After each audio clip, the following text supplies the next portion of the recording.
So welcome to UROP's Prepare and Present a Poster Presentation. My name's Jerry McMillan. I'm a UROP advisor, and if you could scan the QR code on the sheet in the back, we could get you checked in. That would be great. And today we are going to talk about our upcoming symposium poster session. We're going to talk about how to design a poster, what sort of things to consider, what do you want to put on it? What do you not want to put on it? All of those sorts of things that go into actually building a poster. Then we'll spend some time talking about presenting a poster. If you would scan the QR code at the back, that would be great. We'll talk about, during the poster session, there's a poster, there's you. How do the two work together? And then after that's done, we're going to spend some time, as you can see, I've brought visual aids. What we're going to do is we're going to take a couple of minutes. I'm going to invite all of you to take a look at them, and then we'll just talk about them. What do we like? What do we not like? The one thing we will learn going through that, there is no such thing as a perfect poster. You don't want to recreate anything that's here, but you'll get ideas. What do you like? What don't you like? So that's what we're going to talk about today. But let's start with a very basic question. What's a poster? For our purposes, a poster is a 3-foot by 4-foot piece of stuff. On that stuff is a summary of your project. The whole point of the poster is it's a distillation of what's important in the research you've done. There is a significant issue with poster design. It's only this big. Any research project is much bigger than that. So as we start talking about poster design, start thinking about the fact that you can't put the whole thing there. A poster is not a research paper. I've seen posters that try to be a research paper. It doesn't work. So one of the major factors is you got this much space. How are you going to fit what you need to on there? As I mentioned, a poster is not a complete presentation. And there are two reasons for that. First of all, as I mentioned, space. You can't get it all there. But the other thing about a poster presentation is the poster is half of the presentation. What's the other half? You. The poster is half of it. You talk about the poster. Together, you're the presentation. So as we think about this, what's the purpose of a poster and of a poster presentation? The first of all, it's to capture interest. As I was saying a little while ago, each of our poster sessions, morning and afternoon, are probably going to have close to 250 posters. People are going to be walking the aisles of this very chaotic, very crowded building. Why do they want to stop at your poster? What do you have on your poster that makes them go, oh? Why do they want to stop and look at yours? So posters capture interest. The second thing they do is they communicate about your project. What is it that you want to share with your audience? Your poster, as you look at it, should tell them something about your project. And then the third thing the poster does is it gives people an interest in learning more. As we said, it's not going to have everything. But a really good poster, a really good presentation of the poster is going to have people asking questions. It's not going to have it all. How can you provide more information that's here? Be ready for that. So here comes the major issue as you're preparing a poster. What do you put on a poster? We just talked about the goals of your poster. When you're designing a poster, as you're looking at it, you only have this limited space. You think, I want to put this. Ask yourself, does this get me closer to achieving those three goals? And if the answer is no, consider leaving it out. It's really easy to put too much on a poster because the reflex is, I want to tell everything about my project. That's a mistake. So a really important question to ask yourself is not what should I put on my poster, but what should I not put on my poster? And here's where I put my standard disclaimer. I have some very strong ideas about poster design. They're based on a whole lot of reasons, a whole lot of experience looking at posters, working with posters, and they are not always universally accepted. And so as my disclaimer, I will probably say, or I may say something that disagrees with advice you are getting from your faculty mentor.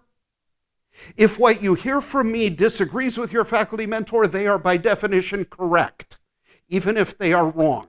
Simply because you have to live with them, you never have to see me again. That said, I will try to explain the reasons for things that I say. If you like my reasonings, argue with your faculty mentor, but go with them anyway. So any ideas, given we've got this 3 foot by 4 foot thing, what would you consider leaving off of your poster? Honestly, references. I think we talked about this before, but yeah, references take up a lot of space. References take up a lot of space, and nobody reads them. And a lot of people think it's critical to, in print, acknowledge the sources you're using for your research. And I absolutely agree with that statement, except for 2 words: in print. Because one of these has a reference section. No, maybe I didn't bring that one. Oh yeah, here we go. For me, that's wasted space. Nobody's going to use it. All it's doing is filling a purpose that people think you need to fill. Couple of things. First of all, it is absolutely critical to acknowledge support you have gotten for your research. If you're using somebody's diagrams, if you're building on somebody else's research, you need to acknowledge that. So the question isn't whether you should. The question is how to do it. The easiest way is leave it off, and as you're talking to people, say, and I'm building on the work of these professors. If you want more information, I can tell you about them. Something I've seen people do is tape a 9x13 envelope on the back of the poster, print out the references, and say, if you want my references, I got it. Or hang it from your poster here. But don't take up valuable poster space with your method or with your references. So, yes, references I would leave off. Any other suggestions? I've got 2 more.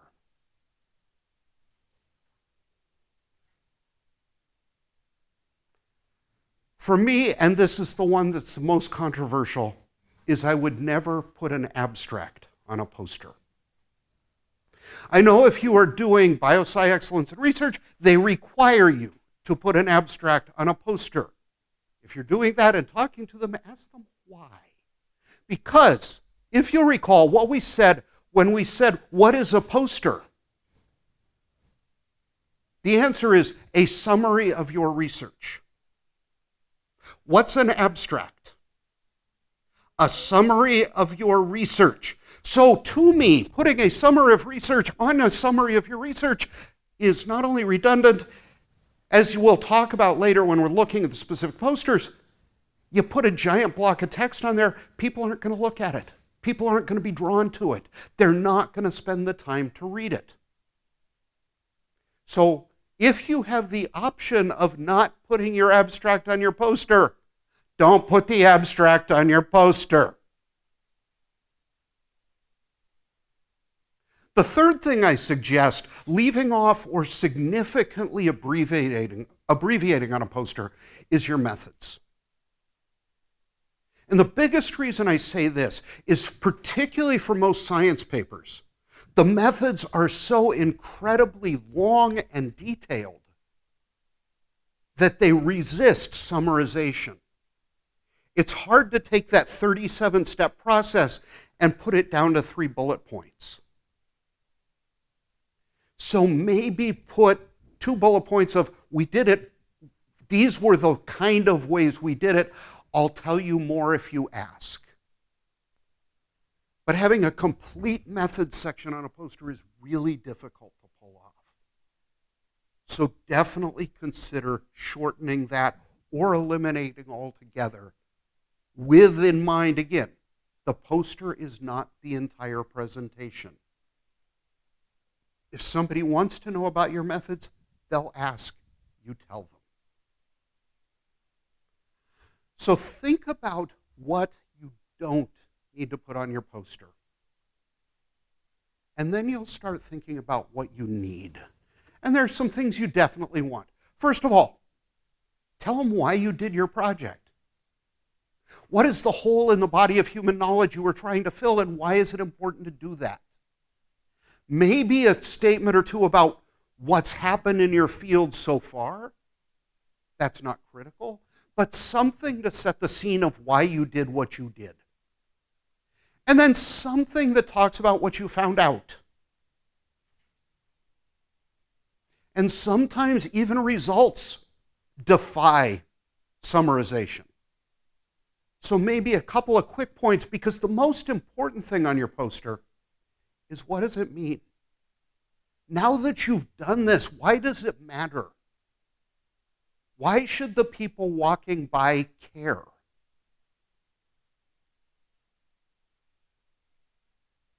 Think about the goals of the poster. Ask yourself, am I fulfilling these goals?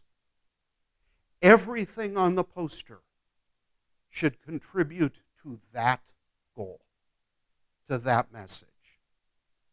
Another thing that's really important on a poster is blank space.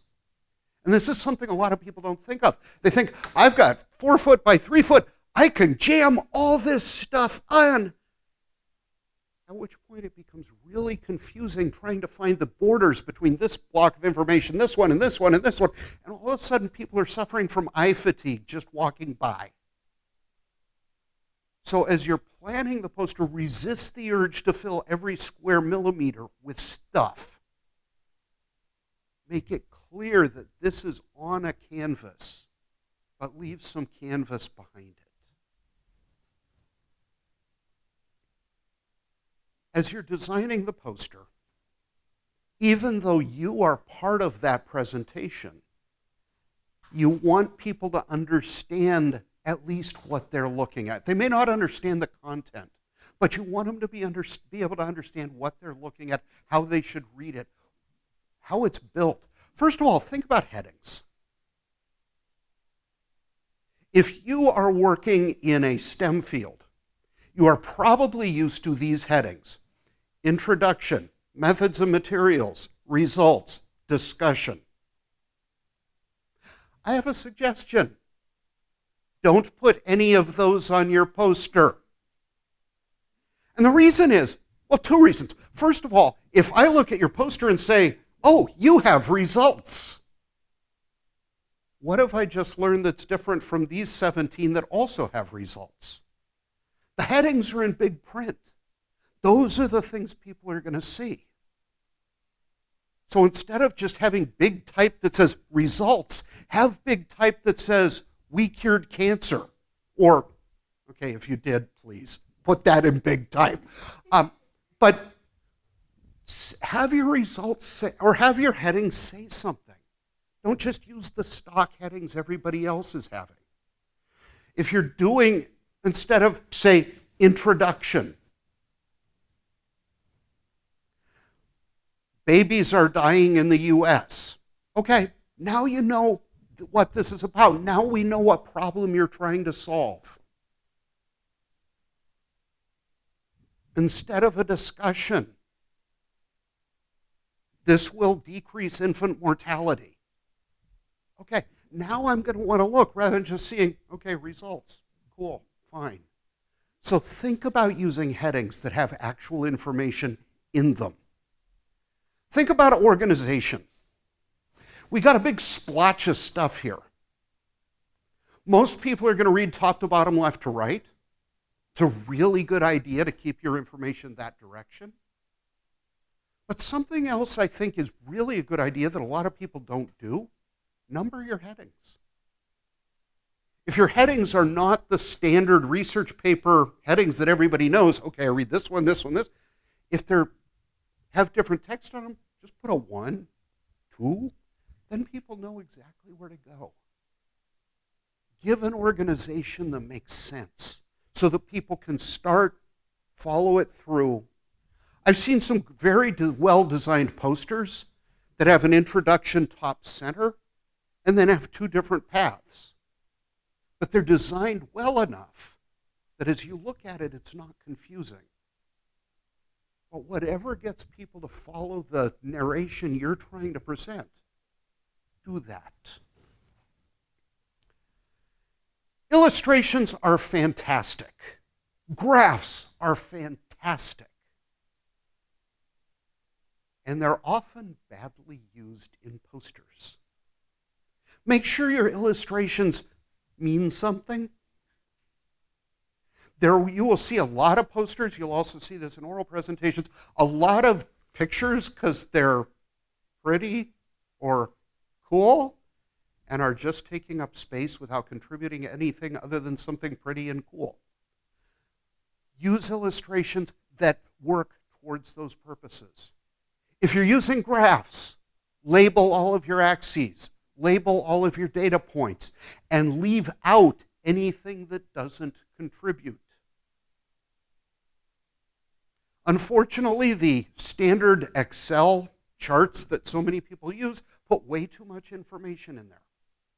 Think about this just as an example. You've got a y-axis that goes from 0 to 100.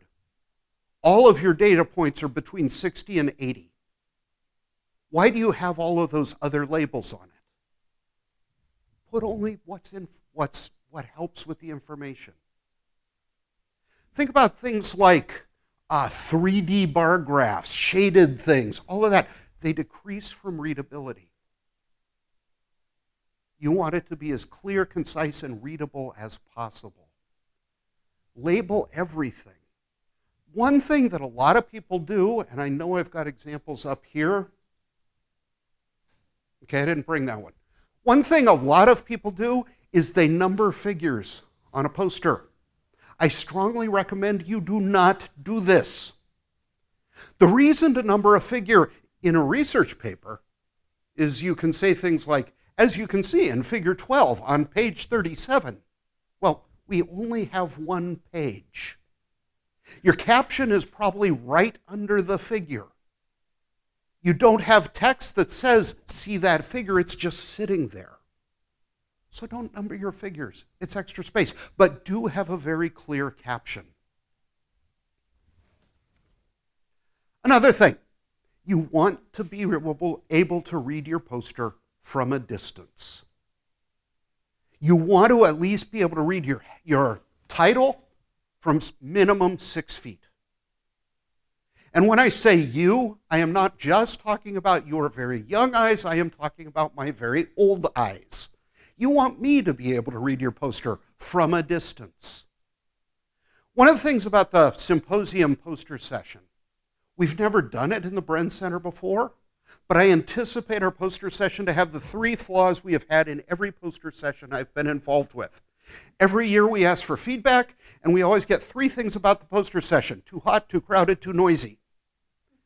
The too crowded means people aren't going to be able to walk up to your poster and admire it at close distance. You want people to walk by and, oh, what's that about? Then they can approach you and ask for more questions. But make sure everything's big. You want people to read it. The other thing, when you are thinking about readable from a distance, as you are thinking about what text to put on your poster, I strongly encourage you to avoid paragraphs. I also strongly encourage you to avoid sentences. I am a big fan of 4 to 5 word bullet points. Maybe you need 9 or 10 words in a bullet point. But the longer the block of text is, A, it takes up more space. B, the less likely it is people are going to read it. Going back to the why I don't like abstracts on posters. Make your text readable, and part of that is having less text. So as you are writing your text, go back to those goals for your poster. Does this entire sentence need to be here? Can I abbreviate it to 4 words?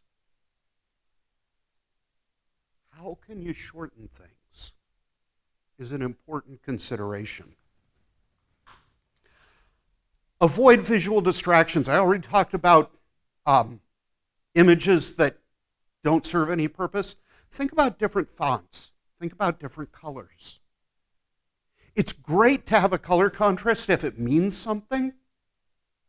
As a note, the most common form of color blindness in humans is red-green, so avoid those as your contrasts. But if you have one basic color and then a different color to emphasize things, great.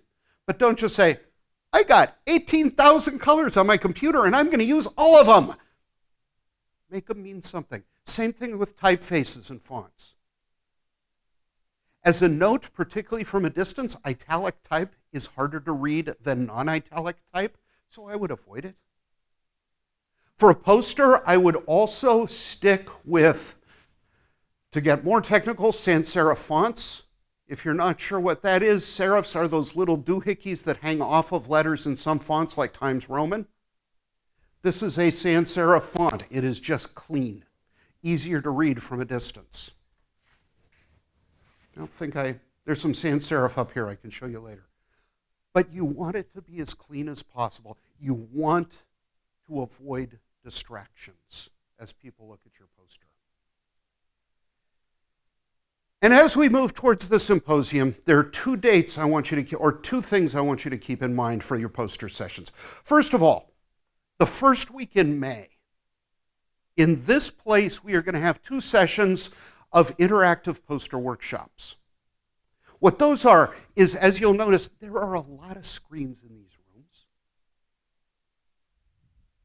Wherever you are in your poster process, bring it in. Bring it on your laptop, bring it on a USB stick. We'll find some way to display it. Anybody in the room can then walk by and say, oh, I like that, or have you considered? I'll be here. We may have more UROP staff, but it's a way to get feedback on your design before you actually go out and print it. So I recommend those highly. The other date that's important is May 8th. Sometime next week, I do not know the exact date, we are going to send parts of your applications back to you. We're going to give you the opportunity to update your information. If you want to change your abstract, change your title, some other things, you can do it during that period. The 2 things that will be new for that deadline is you'll need to upload your poster to our website, or to the application for our website. And we will ask you if you want your poster to be judged during the symposium. During the symposium, we will have teams of judges wandering the floor, evaluating posters that have been asked to be judged, and we will, if you'll remember when you submitted your form, we had a list of 11 themes. We will be giving awards to 3 poster presentations in each of those themes. These are the Chancellor's Awards for Excellence in Undergraduate Research, which means you get a certificate signed by the Chancellor, which is pretty cool. One student or one presentation in each of those themes will also receive an Amazon gift card. So if you want your poster to be judged at the symposium, you will also need to choose that before the May 8th deadline. Some of you may be thinking, May 8th, but the symposium's on the 19th. I'm not going to have it ready by then. Which brings me to another point. In talking to local print shops, particularly the two on campus, but others, the symposium is an enormous event. There are a lot of posters. The print shops we've talked to want a 2-week lead time to print posters. May 8 is keeping right in that timeline. So we're assuming you're going to have it done by then anyway. So those are the important things between now and then. And at this point, I'm going to take a brief break. We've now talked through the poster design process. We'll talk about how to present your poster in a minute, and then we'll also take a look at these posters and talk about them, evaluate them amongst ourselves. But any questions on the actual design process?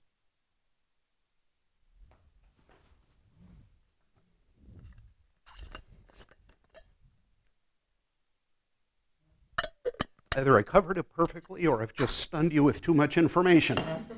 Then let's move on. Yeah, go ahead. What software should I recommend? Would I recommend to design? The answer is,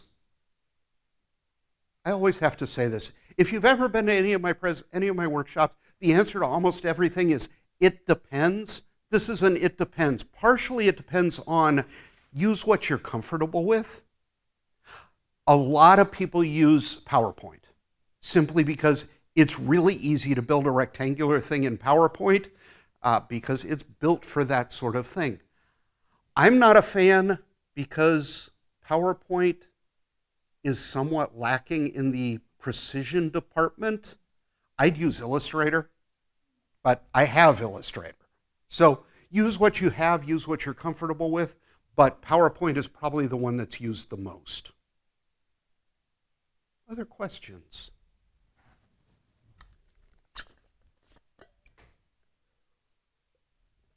All right, then let's move on to chapter 2. We've talked about how to prepare a poster. As we mentioned at the beginning of this presentation, a poster presentation has two pieces. It has the poster and it has the presenter, you. So now we're going to talk about a presentation. We're going to start with what are the goals of the presentation, and this will look very familiar if you've been with me from the beginning. Goal 1, to capture interest. You want people to be interested in your research. You want to communicate about your project. You want people you talk to know more than they did when they arrived. You want to inspire a desire to know more. As a presenter next to a poster, that's going to show itself most by people asking questions. As you're preparing to present with your poster, you're going to want to think about doing 2 different types of presentations. The first presentation is somebody walking up and saying, "Hey, what's this about?" Just as a note, if your poster is being judged, most of the judging is going to be based on this. So what we are asking people to do is put together a short presentation that expands on your poster, builds on it, and further explains your research in about 90 seconds or less. If you're familiar with the term, this is the classic elevator pitch. Somebody gets on an elevator with you and your poster, and by the time you get to your floor, you've said everything that there is to be said. Talk a little bit more about what's in there as we go on. But the one thing that you are probably going to be doing most often at the poster session is this. Tell me what your research. What's this about? What have you done? In some form, you are going to be invited to talk, to build upon what's on your poster. This is the one you can prepare. This is the one you can practice. This is the one you can be ready for, knowing it's coming. The other type of presentation, okay, thanks, but I'm really interested in this. Can you tell me more about? And because you don't know exactly what questions are coming, this is the part you can't practice. But there's some things to think about. First of all, You've been working on this project for a long time. You know it pretty well. You can talk about it. But in understanding what questions are going to be asked, there's something you can do. When you're designing your poster, show it to everybody you know. Whether they understand your field or don't. Have them look at your poster. Give them your 90-second spiel. Have them tell them to ask you the things they don't understand at that point.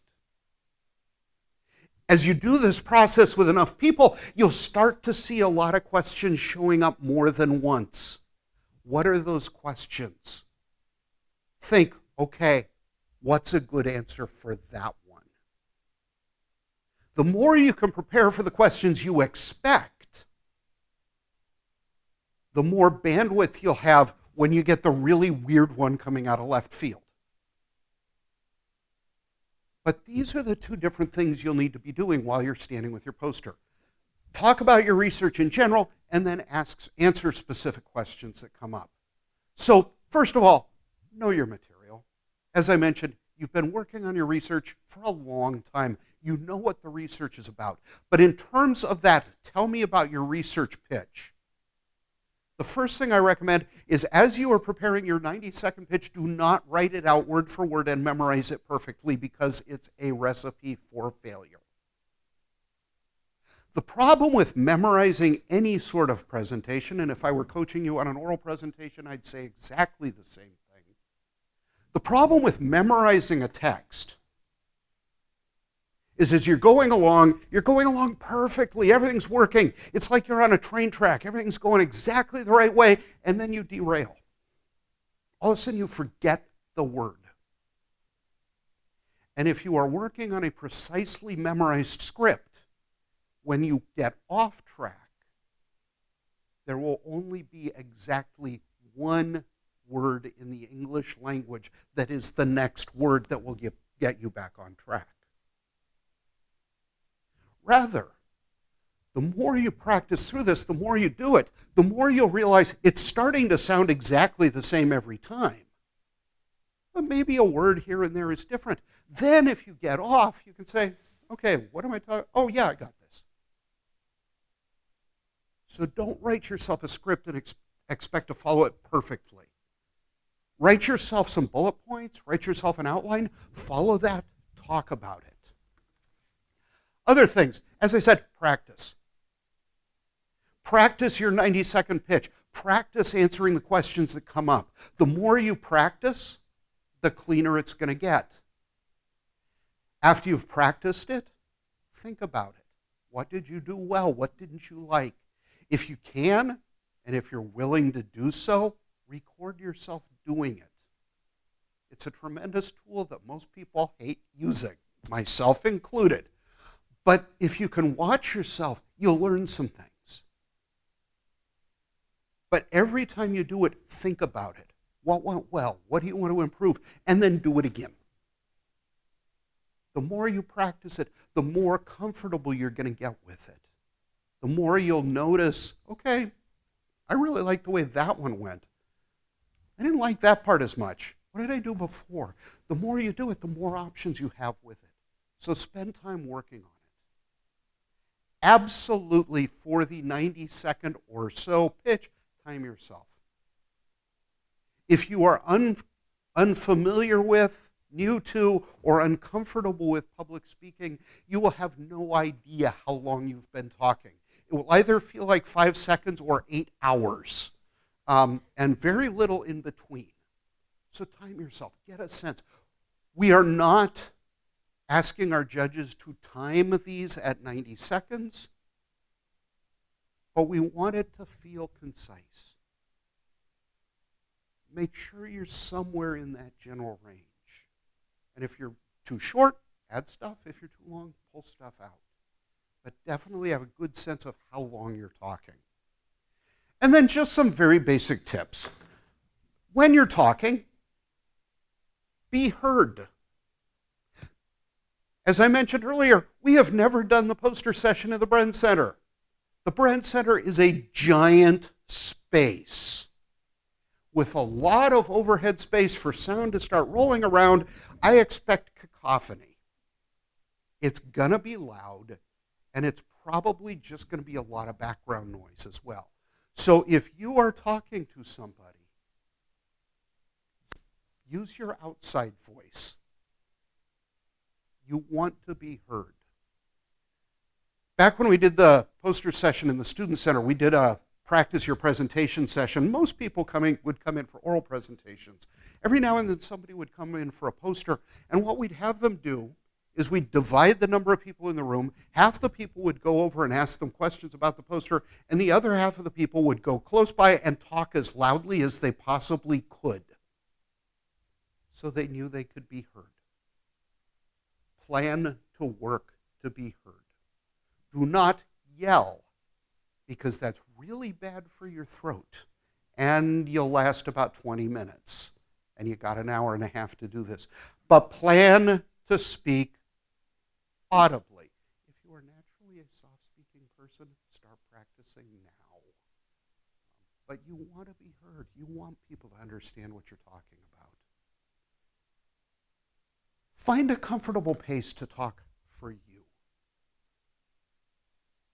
A lot of people will say that a big problem with any sort of oral presentation is people talk too quickly. And I disagree with that as a known problem. Because some people just naturally talk quickly.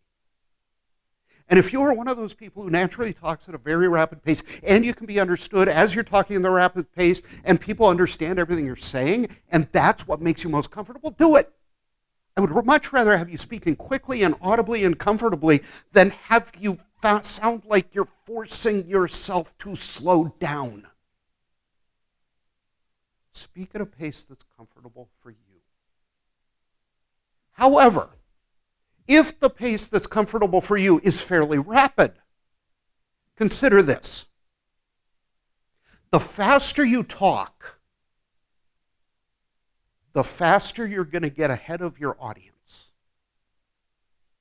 So the more quickly you talk, the more you're going to want to stop and let them catch up. Another thing to think about as you're working on any sort of public speaking, avoid the filler words. Any guess the most common word that will be spoken at our symposium? Do you know a definition of the word means, I don't know what to say next. So, a couple of ways to avoid this. First of all, know what you're going to say. Be comfortable with it. Practice it as often as you can. Another way to avoid saying just stop talking. Let silence fill it. Something else. Oh, if you are somebody who says a lot in your normal speech, and many of us do, there is a way to start getting over that, and it's painful. Because most people who or like or a lot aren't always aware they're doing it. So if you think this is something I want to get over doing, the way to do it is tell every one of the people with whom you interact that you're trying to get past this, so you want to know when you're doing it, and have them call you out every time you do. You will hate them shortly. But as you start noticing yourself doing it, you'll start noticing doing it. And then you can say, was that really a good time for that?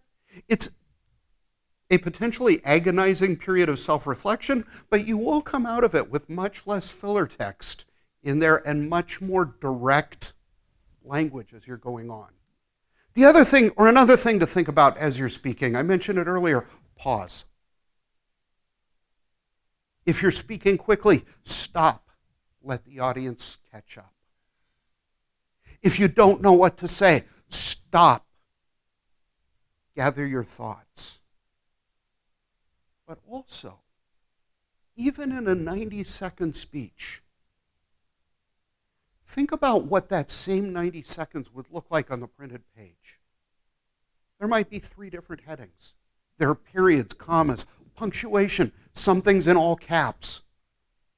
You don't have that luxury when you're talking. Put it into your language. If you're coming up to a very important point, say, but you know the most important thing I did. If you stop right then, people will know something important is coming. They'll wait. When you finish a thought, I've heard so many people say, finish up a thought, I'm finishing up a thought, now I'm going to start the next chapter. And as a listener, I think, wait a minute, what just happened? I'm finishing up my thought. Now I'll move on. Okay, punctuation. A pause is probably the single most effective tool in any sort of public speaking. It can be used for so many things, and it makes you sound so polished. The problem with a pause is most people are not used to doing it, particularly in front of other people. When you're standing in front of other people, the natural reflex is to think, they're judging me, I need to keep talking because if I stop, something horrible will happen. So start practicing pausing in your normal speech. As you're talking to friends, just occasionally stop for 3 seconds. 3 seconds is not a lot of time, even though it will feel like an eternity if you're not used to it. But with all of those 3-second pauses I just did any of those sound artificial, forced, anything? It sounds very natural. Practice the pause. It's a good thing. As I've mentioned, the poster presentation is 2 parts. It's the poster and you. And I'm sure most of you have seen people do PowerPoint slides. You're used to all of the pitfalls of watching a badly presented PowerPoint presentation. Same things can happen with a poster. So think about one of the items on our judging sheet is synergy between presenter and poster. How well do you work together? So this is another thing to plan for.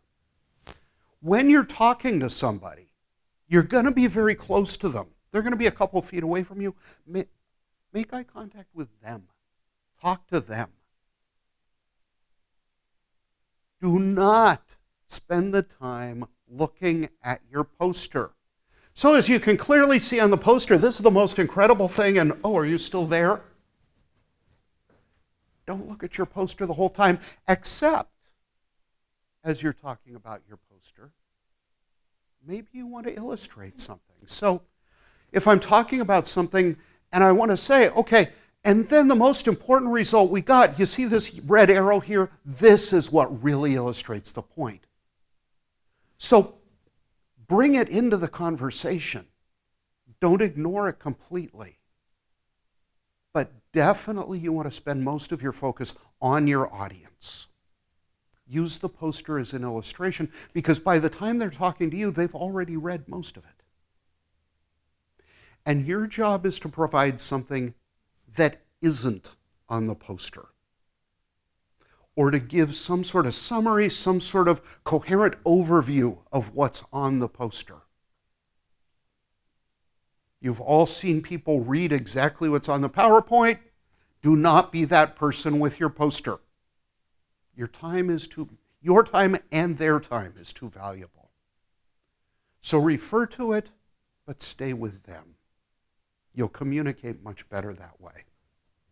And then just some things in terms of, I really don't like that I put attitude at the top of this, but be excited.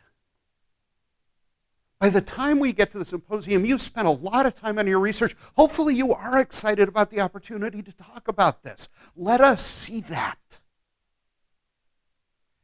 In all of my years working at UROP, the thing I love the most is watching all of you who probably you or others showed up in my office some years ago and said, "Hi, I want to do research. How do I do it?" To watch you become successful, talk about what you've done, be excited by it, be excited by your futures that this is leading to. Don't forget that part. This is the one that's always hard. When you are talking in front of other people, whether it's a conversation or in front of a room, people always say, "And act natural." Yeah, this is an unnatural act. But the more comfortable you can be, the more cleanly you'll communicate with your audience. So just a couple of notes. Poster sessions, an hour and a half, either morning or afternoon. I recommend do things like, unless you are severely addicted, avoid caffeine, because then you don't have the crash halfway through. Take a walk beforehand. Whatever you can do to relax your body. If you're into meditation, do a little bit. Do a little yoga. But whatever you can do to relax before you get to the presentation, the less stressful it'll be when you're actually doing it.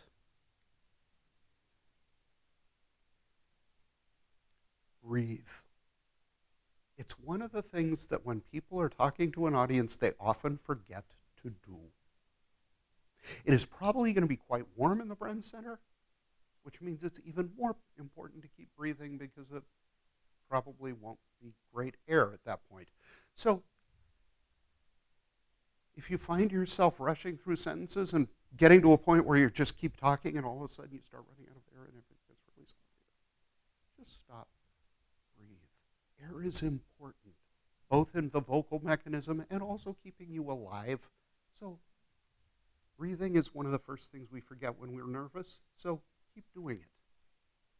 Confidence, we've talked about this. The more you can convey, you know this stuff. You've done this. You are now an expert in your field. Share that with us. And comes up with one more point. Somebody asks you a question, you don't know the answer. What do? Be honest. Yes. Admit it. And offer to find out. Get their contact information. If you happen to see your faculty mentor walking by, "Hey, professor, can I borrow you for a minute?" Say, "Oh, great question. I don't know. Can I get back to you with an answer?" They will love you for that. They'll be impressed, and you'll get the opportunity to learn something new. So be humble. You're experts in what you've done. You are not the world expert in your field yet. I'll give you 5 years. So if you don't know, admit to it. And then just some reminders before we close. The purpose of this presentation is to communicate. You've done some really cool stuff. I want to walk away feeling that coolness and knowing something about what you've done, even if I don't know anything about your field. The presentation, you and the poster makes up the whole thing. And then above all, have fun. Even though we have judging available at the poster session, this is intended to be a low-pressure event. One of the major purposes of the symposium is to give you all the opportunity to present at a professional level academic conference without high stakes. Your grad school application, your job, your funding does not depend on this. Enjoy it. Have a blast. And then when it does have those high stakes, you'll think, I actually had fun doing this. It'll be easier. There's a QR code on the screen. We'll also send you the same link as a follow-up to this workshop. The reason we do these presentations is we want to help you learn stuff about our programs and what we're doing. The only way we know if we're doing it effectively is if you tell us. So if there are things you think that were A, spectacular, or B, could be improved, let us know. Because, like I say, we want to do as well as we can. The more we learn from you, the better we can do that. And at that point, what we're going to do now is, if there are any questions, I'll take them. And then what we're going to do, I have half a dozen posters here. I'm going to give you all a few minutes, take a look at them, and then we'll just gather as a group and chat. What do we like? What don't we like? What would you do in these instances? It will be very unguided, very random. If you have to leave, by all means do, but that's going to be the last part of this. So any questions at this point? Yeah.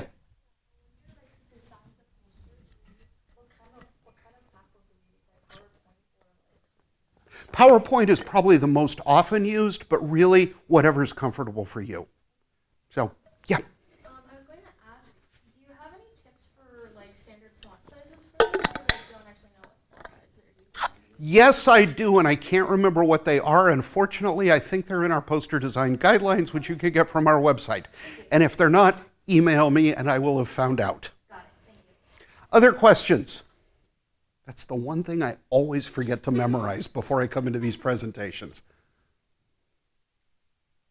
Any other questions? Yeah. It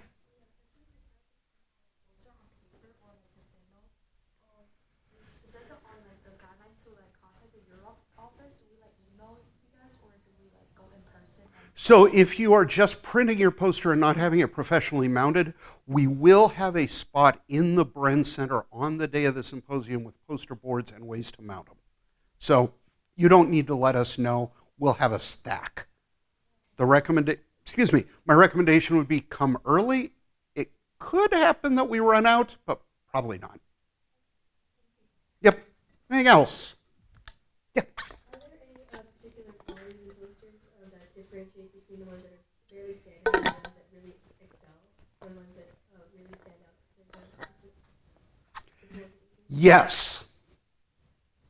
You want more answer than that, don't you? The biggest thing for me in the ones that really stand out are the ones that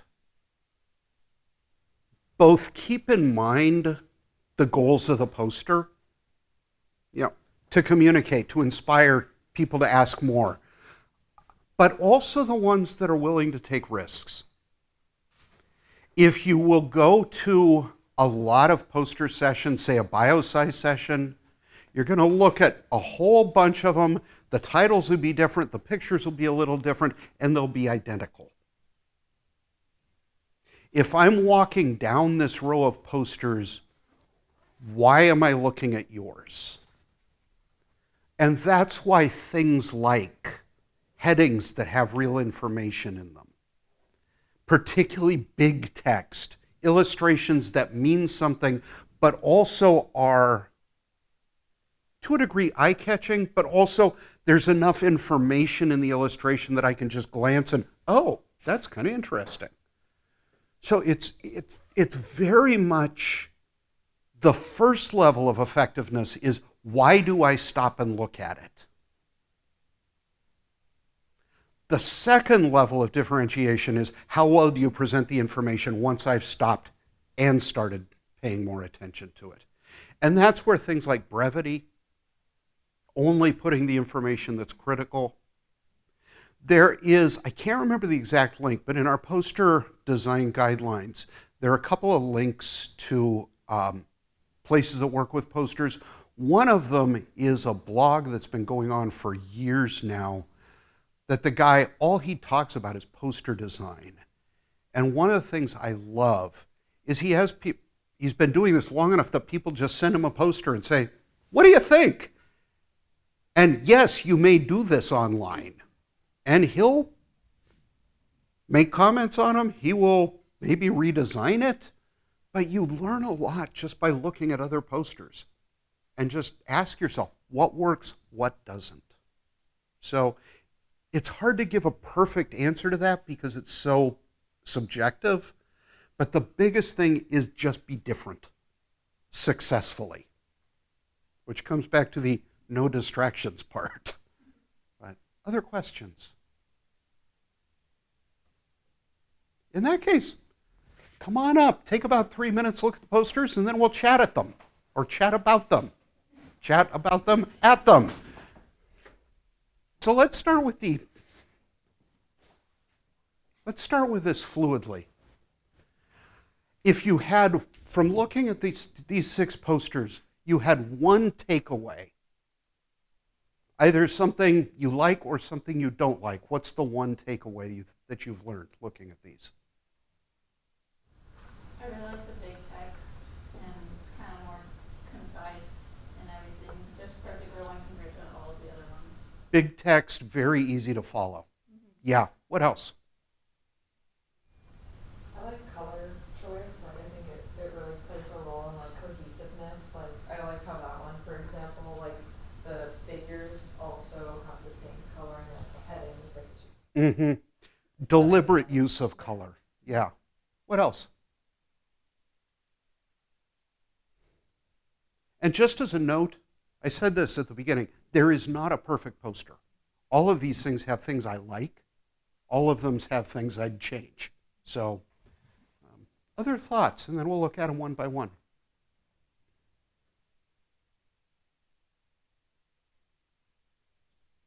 I like how they have like images, which is like visually engaging.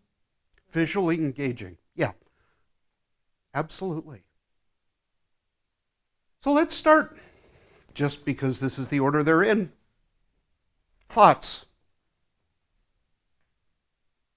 I like the simplicity of the title. It's kind of like you can read longer titles and you just kind of get lost. So it's like you know exactly what you're doing with. I love the short title, absolutely. We have at least 2 here that have colons in the title. For me, if you have to have a colon in your title, take out everything after the colon. They're just too long. That's just me.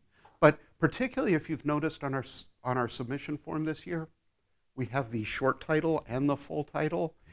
For me, if your full title is longer than the short title, use the short title because it's much easier to deal with. Any other thoughts on this one? I feel like the space could like especially on the right, like the empty space could have been like a bit more effective. Like I like that there is that kind of space breaking up. But like if it, I don't know how else to explain that. Yeah, no, that's a good thought. I love that there is, I call it white space even though it's purple, but the fact that there is space there, for me the problem is, okay, any other thoughts, and then I'll start ripping it to shreds in a very constructive way. Any other thoughts or concerns on this one? I like the bottom part, the references and contact information is kind of unnecessary. Absolutely, absolutely. Contact information is good to have, not critical. As long as your name, your professor's name are on it, it's good. Some things about this one that I really like, it's really clear the organization on this one. I like the fact that some of the headings have information instead of just being background. But even on this one, background, project goal is a great heading. You could have it even more simple or more informative, testing a helmet. That's too simple, but things that bother me on this one is, I mentioned earlier, I am not a fan of figure numbers. Why are they here? There's nothing in the text that says, see figure, actually there is, but I wouldn't refer to those. These, there's a lot of information that's illegible. I mean, what does this say? Exactly. So a lot of these, the information's too small or confused. This one, if I don't know what's going on, it's just confusing. To me, this side of it is too much text. I don't know how to shorten it because I'm not an engineer. This side, I think, has a good amount of text, but you were talking about the blank space. There's enough space here, you can make the text bigger, which makes it more readable. I love this picture because it is the prototype, it's what it's talking about, but given the fact that these are all too small, maybe this gets much smaller because the only purpose of the pictures are to draw interest and say, this is what the thing looks like. It's not data. It's not real information. So make these smaller, make these bigger, are things I would do here. I love the size of the stuff at the top. It's very clear. This one, we've already talked about the fact that everything's big.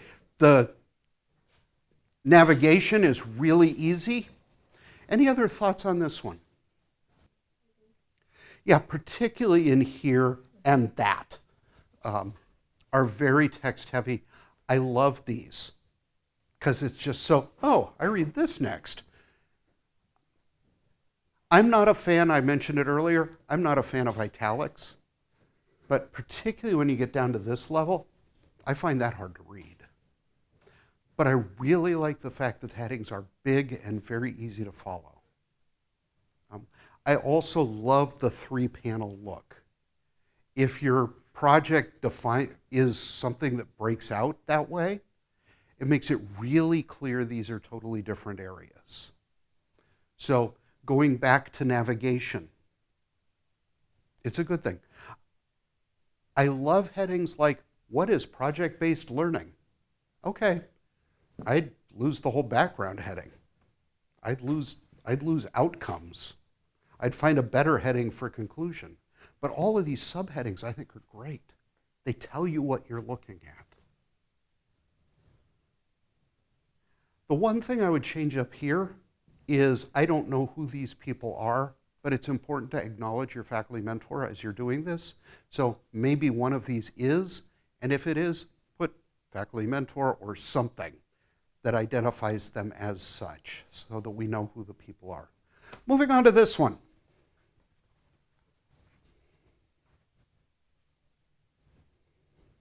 We talked about the red-blue combo on it, and I think that is very effective.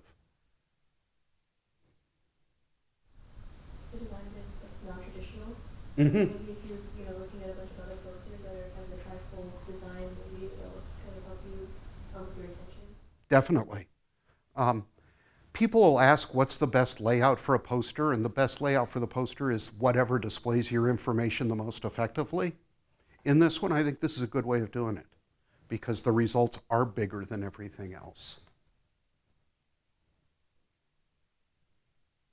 Yeah, I think it has the most readable figures out of any of the presentations. Absolutely, although Yeah. Okay. that's too small. And I just noticed this, on all of them, red and blue are the same.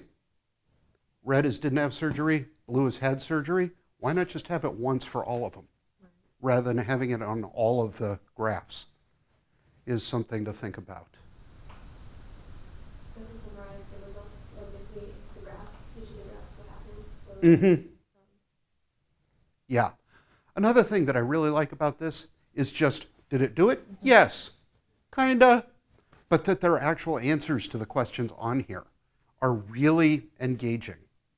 So I think they did a good job on this one. The research mentors got buried. That's a little unfortunate, but overall I think this is a very effective one. These are too long. I'd go bullet points on those, but otherwise.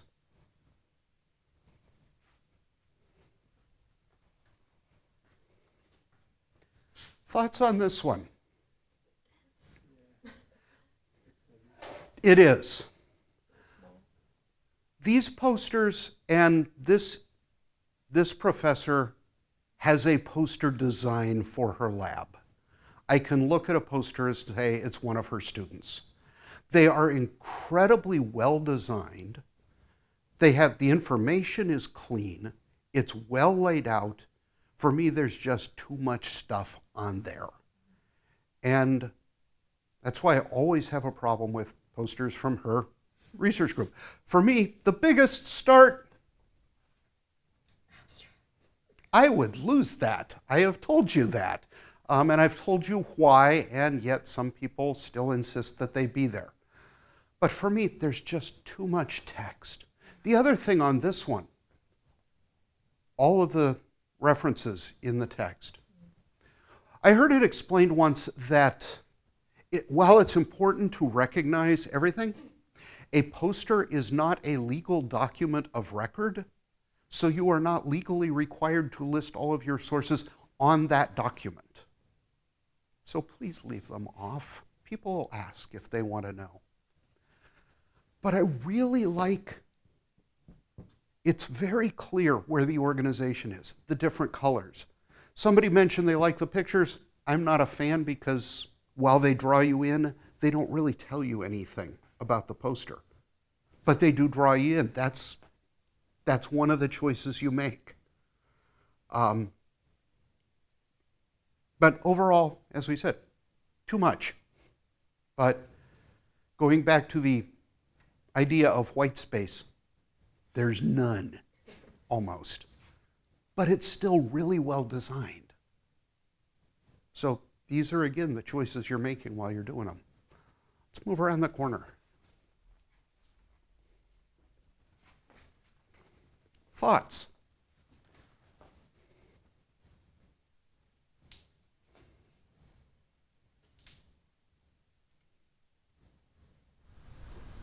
I think it's interesting that the title, like in the middle figure, is bigger than like the main title. It is. Mm-hmm. But I feel like that's definitely intentional to like draw you into that conclusion. Mm-hmm. That's just an interesting choice. Yeah, it is. I don't understand the main result of that poster, like what that figure means. The main graph. Mm-hmm. Yeah. Yeah. So the focus of this poster is obviously this part. This tells you, but I'm not sure they do a good job explaining what all the pieces are. Maybe they could do a clearer job of doing that. For me, this central square is too big because it just renders everything else almost irrelevant. Particularly the conclusions look like an afterthought. If you have a little bit more space, if this is smaller, you can emphasize those a little more. You can emphasize these a little bit more. These pictures get completely lost. Just looking at it from here, okay, there is information there. They tell part of the story. But when you look at it compared to this, they're just gone. So this is another one with references and citation. References to them, I'd lose that. When we're starting to get really picky, that's not enough space between the text and the table. And again, we've talked about this, but really dull headings. But I like this one because it is so eye-catching. I mean, I forget who asked, what makes the poster that gets the reaction? You're walking down the aisle, whoa! This one catches your attention. So, as I mentioned at the beginning, none of these, there is not such a thing as a perfect poster. Everything on a poster is a compromise. But by looking at more and more posters, you're willing to figure out what compromises, what choices you're going to make. So let's look at this last one. Thoughts?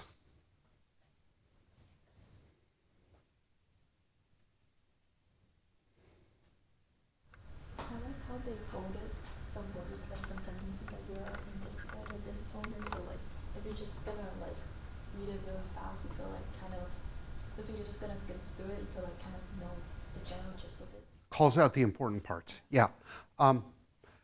Good point. The other thing I'd suggest is these texts are too long. So you could just do some bullet points built on those. But if you are going to have full sentences or paragraphs, calling out parts of them is a great tool to use. Very picture heavy. Mm-hmm. And they're like so big. Yeah. Yep. And again, for me, these are about what they're talking about, but there's no actual information here. So I would definitely make them smaller. This one actually has something in it that you can read. But for me, that's too small. Mm-hmm. So if you make the picture smaller, you can make this bigger. These are community partners, so you definitely need those logos to be that size. But again, references and citations, definitely get rid of those. But I think this one's also very effective because it just jumps out and says, look at me, I'm cool, there's stuff here. And I really like the fact that their heading has something other than just results. Frankly, I think that's even better. But all of those things to think about. So you have looked at posters, you've heard me blather on now for an hour plus.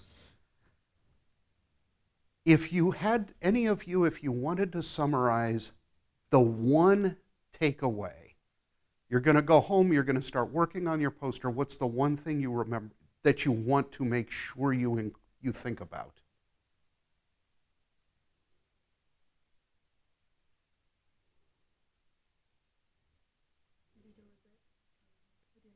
Be deliberate. Make choices.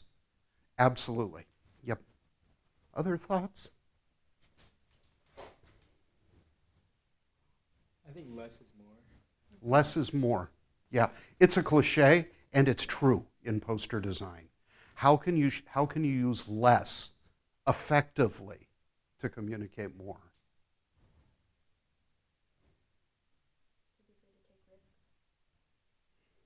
Yep. The other thing, and I mentioned this in terms of practicing your poster, but if you're taking risks, show the design to other people, both in your field and out of it. Because it may be that your brilliant risk is only brilliant to you. You want to avoid that one. But you may discover that, whoa, that's amazing. And 3 other people do the same thing on their posters because it was so cool. So yeah, take risks or be willing to consider risks. Anything else? And thanks for coming. As I mentioned, we're going to do our interactive poster workshops the first week in May. Come to those, bring your own. We can rip them to shreds in very constructive and loving ways. But the goal is to make your poster as strong as we can. So whatever we can do to help. If you have thoughts that come to mind, by all means, contact the UROP office. You can email me directly. I won't get back immediately, but I will get back to you. But thanks and good. Yeah. Yeah, I have a quick question. Sure. I missed the first part of the presentation. Okay. So you recommend not putting the abstract on the poster, right? Absolutely. Okay. A poster is a summary of your project. An abstract is a summary of your project. Oh, got it. You have now put a summary on your summary, which to me is redundant and a waste of space. Other people feel passionately the other way. If your faculty mentor is one of them, go with them, but ask them why it's so important to them. So, but yeah, absolutely. Other than that, go forth, design great posters. Thanks for coming. See you on the 19th. Have a blast. Thank you.